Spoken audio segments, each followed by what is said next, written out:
Here at the Oak Grove Theater in Verona, Virginia, we're outdoors, so it's no surprise that animals are often a part of the show, off stage and sometimes on. These past 66 seasons, we've had bats, goats, cats, cows, owls, mice, sheep, skunks, snakes, deer, toads, and even a flying squirrel. Animals are such an integral part of the Grove that there's even a new tradition that when you see an animal, it has to be named after a character in the play but has never been seen. And we'll meet some of those friends tonight. Now, in some cases, the animals are on stage on purpose, like in the 1959 production of Teahouse of the August Moon. In Act 1, the peasants are all bundled into a jeep and taken off stage, being trailed by a goat, Gary Flavin's real live goat. As the jeep disappears off stage, the crowd howls. What's so funny? The goat decided not only to take a ride on the jeep, but also to eat Betty Lee's giant straw hat. To make matters worse, he ate the props list. That same year, Visit to a Small Planet featured Rosemary the Cat. Rosemary, whose real name was Taffy, and male, escaped one night during the performance, and according to the Stanton News Leader, set off one of the most extensive searches experienced in the area. Yet another feline was in the 1993 performance of Lettuce and Lovage. No crazy stories about this orange fella. He behaved like a true gentleman. Well, until the end, when he dashed away during strike and producer Susan Polly had to go searching for him in the dark. Just remember, not all glowing eyes belong to kitties.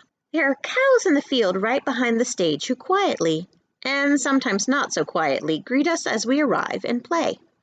In the 1997 production of Margaret Collins's Love is a Daisy, they upstaged the jovial Max Swift by mooing over his opening lines.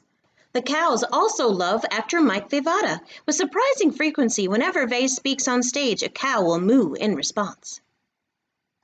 In 1994 Sweeney Todd, it was a family of skunks that sought the limelight. In fact, producer Linda Petsky had to make a cameo appearance during the opening of Act 2 because the 6 tiny babies stormed the stage looking for meat pies. Ben Houseknecht also remembers them. We had a mama skunk and baby skunks. And whenever you went to get on stage, you had to check and make sure that they weren't there so you didn't step on them.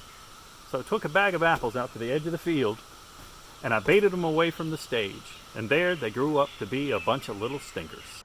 Then there's 1984's The Dining Room, when a random cat joined Elizabeth Collins for a scene she played entirely under a table. So cats are definitely common at Oak Grove, and sometimes they become family. Ben, the Sweeney skunk wrangler, is the proud human parent of Cinder.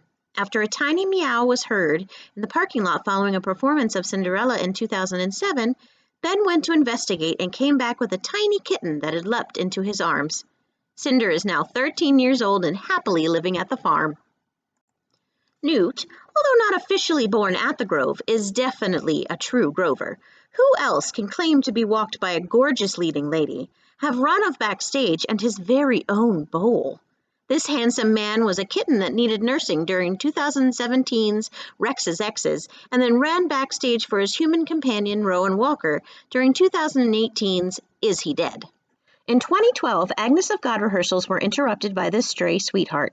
Promptly named Sister Paul, she insisted on being in the audience, joining the cast in rehearsals and even visiting Fletch and Margaret.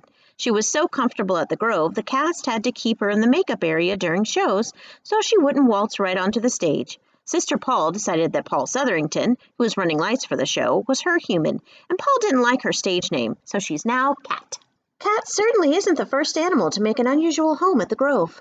During 2009's the Miss Firecracker contest, the ladies shared a dressing room with a nest of mama and baby birds. Unwilling to startle the poor dears, the ladies would get dressed as quietly and quickly as possible. There have also been a number of owls at the Grove. On the first rehearsal for 2011's Cactus Flower, the cast and crew were gathered in the pavilion when someone said, "Guys, look up!" There in the rafter was an owl. The owl, officially named Mrs. Sanchez, stayed with the cast throughout the run of the show, and later in the season, there were little fuzzy baby owls in the trees on the backstage path.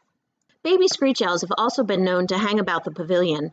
During Fools in 2014, this little guy liked to hang around with the cast. Producer Patrick Smith tells us about one moment that was caught on camera. At the intermission of Fools, I came down to the pavilion to find everyone just excitedly focusing in one place. And there on the back of the metal couch, like some reincarnated Grover come to say hello, was this little owl. It was completely unfazed by the 10 or so people moving all around it. I grabbed a quick video, I advised the cast and crew that we had 10 minutes until Act 2 started, and I went on with my intermission tasks. Whether we're here or not, animals are a part of the grove. But beware, they aren't always cuddly kitties and handsome owls.